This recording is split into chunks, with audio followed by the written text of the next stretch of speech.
მოგესალმებით მეგობრებო, დღეს გადავწყვიტე გამეკეთებინა პატარა ტესტი RX8-ისთვის, რამდენად შეუძლია დრიფტი RX8-ს, დრიფტი ცოტა ხმამაღალი ნათქვამია. ნუ, დრიფტის საწყის ეტაპებს როგორ გაივლის. მოკლედ ამისთვის გვაქვს ქარხნულ დისკებთან ერთად გადაცმული კარგი სახმარი საბურავები, ასე ვთქვათ, დასაწვავად გამზადებული. ეხლა წავალთ რუსთავის საერთაშორისო ავტოდრომზე და იქ გავტესტავთ. ჯერ ვფიქრობ, რომ იქნება რვიან ფიგურას როგორ გაკაჩავს, მერე რაღაც აწყის მოსახვევსაც. მოკლედ ერთად ვნახოთ ყველაფერი რა.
მოკლედ ახლა მოვედით რუსთავის საერთაშორისო ავტოდრომზე. შევცვლით საბურავებს, უბრალოდ დისკებს საბურავებიანად და ვნახოთ როგორ შეეჭიდება Mazda RX8 რუსთავის პადოქს.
ჯერ ვნახოთ პირველი დონატი.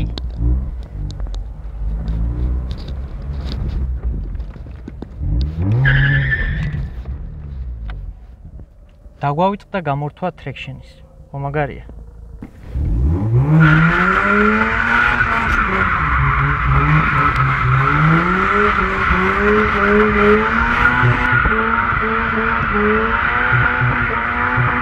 და ეხლა როგორ გადააბავს?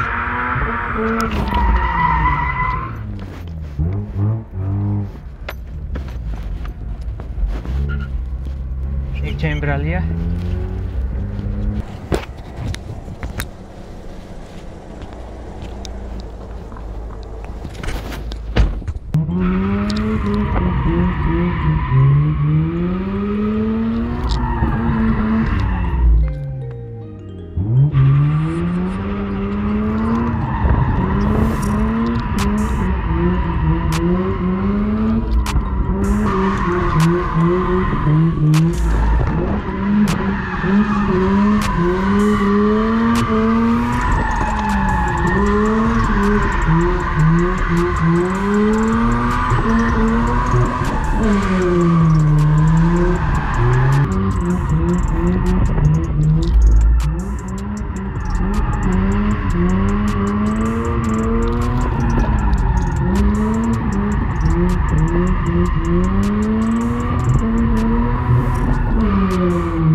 მოკლედ როგორც მივხვდი ძალიან მაგრაც ხელდება და პირდაპირ გითხრათ მეორე თავისუფლად შეუძლია რა მეორე ყოფნის რა просто ეხა ეს მოხო ის კუთხე კარგი არა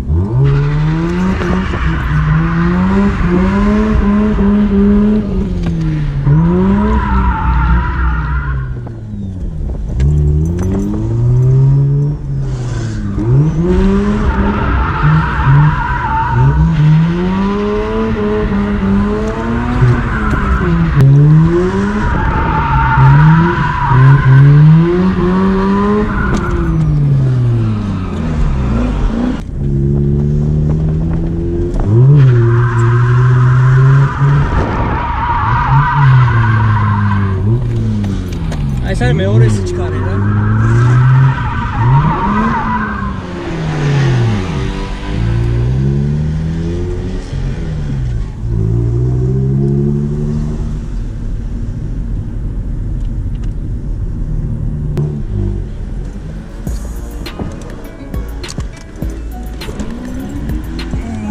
საბურავები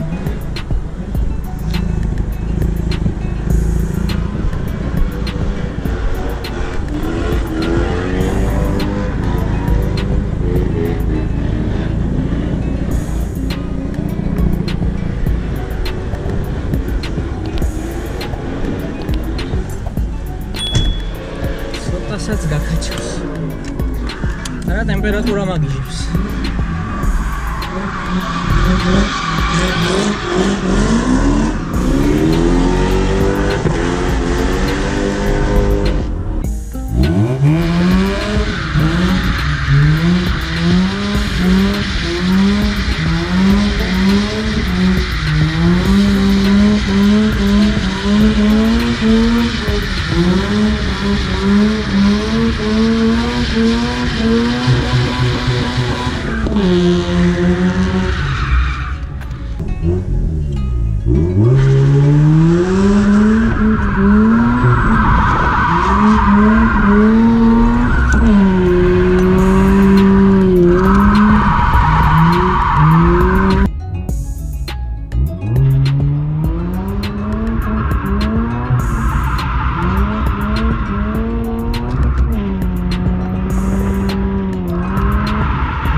მოკლედ მეგობრებო, ერთი ესეთი დასკვნა გავაკეთე ქარხნულ Mazda RX-800-თან დაკავშირებით და დრიფტთან დაკავშირებით, რა თქმა უნდა. პირველი სიჩქარე, იდეალურად ყოფნის ყველგან და ყველანაირად და უჭირავს კიდევაც მოხვევის დროს.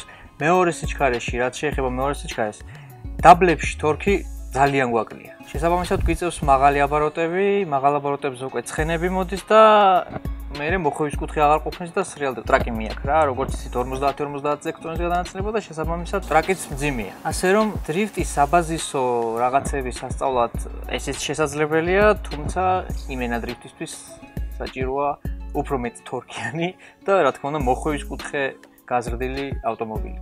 სიამოვნება ნამდვილად მივიღე, რადგან ისედაც მიყვარს მე დრიფტი. ტრეკზე სიარულიც მიყვარს, მაგრამ დრიფტი მიყვარს ყველაზე მეტად. შესაბამისად ეს ეხლა აქ რაც იყო დრიფტის მაგვარი რაღაცა იყო, თუმცა მაინც გამოვიდა რაღაცა და შესაბამისად სიამოვნება მაინც იყო. უფრო მეტ სიამოვნებას მივიღებდი მეტი თორქიანი და მეტი კუთხიანი მანქანით, მაგრამ ესეც კარგი იყო. სამომავლოდ აუცილებლად გეგმავ რამე უფრო თორქიანი მანქანის შეძენას და ასევე მოხვევის კუთხეს პირველ რიგში გავუკეთებ. შესაბამისად უფრო საინტერესო ვიდეოებიც გვექნება. უფრო დიდი კუთხეც გვექნება და უფრო მეტი ბოლიც გვექნება. ასე რომ დაგველოდეთ, წინ დიდი გეგმები და იდეები გვაქვს. ძალიან დავიღალე. არაფრის. თუ დაედება მაგრამ. ანუ იმის გარდა რომ სიცხე იყო. აი ეს ფიზიკურად მოხსნა დაყენება. მაგარი დანგრატი გვაქვს ძალიან აჩვენე. აი ამ დანგრატით მოხსნა დაყენება არის სასწაული მოკლედ. ცალკე სიამოვნება.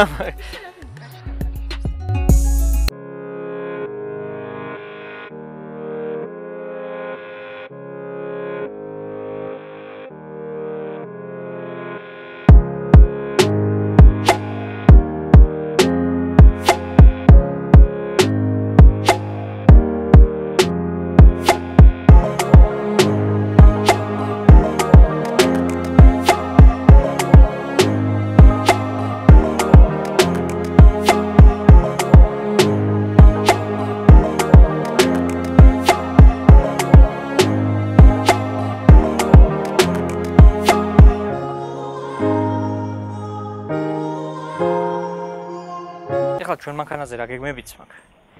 კარნიზები დამრჩა გასაკეთებელი. უბრალოდ მაქვს, მაგრამ ცოტა გადასაკეთებელია. შესაღები პირველ რიგში. ყველაფერი უნდა იყოს სხვა ფერი. კაპოტზე გვექნება სიახლე. წინა ფარებს გადავაკრავთ მუქ ფერს, ოდნავ მუქს რა, მე ძალიან მუქი არ მიყვარს. ტუმანიკებს გადავაკრავთ ყვითელ ფერს. კაი, ბევრი ვიდეო გელოდებათ და დაელოდეთ აუცილებლად. ეს დამატებები დავაყენეთ, რაც არ გქონდა და დავაყენეთ, მაგრამ სამწუხაროდ ფერი ვერ დავსვით, იმიტომ რომ შევღებეთ პულვერიზატორით. შემდეგ ჯერზე თუ მომიწია ისე რომ შევღებე მთელი მანქანა, ბარემ დაველოდები და შევღება მთლიანად, ან ცალკე ამებს შევღება, ოღონდ უკვე შეზავებული კრასკით რა, იმიტომ რომ ცალკე პულვერიზატორში არ იყიდება ზუსტად ცხე. ვაფშე ვერაფერს ვერ შევადარებ, იმიტომ რომ ვაფშე სხვანაირი ის არის რა, მოსახლეში როგორ გითხრა. დრიფტისთვის თორქიანი. არა, ტურბინიანი, ჯეიზეტიანი რაც არის, ყველა მომწონს, მაგრამ აქ ეგ ფუფუნება.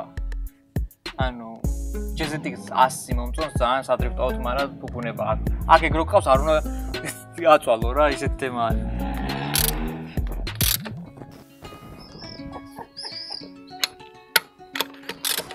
ვერვა RX-800. წავა?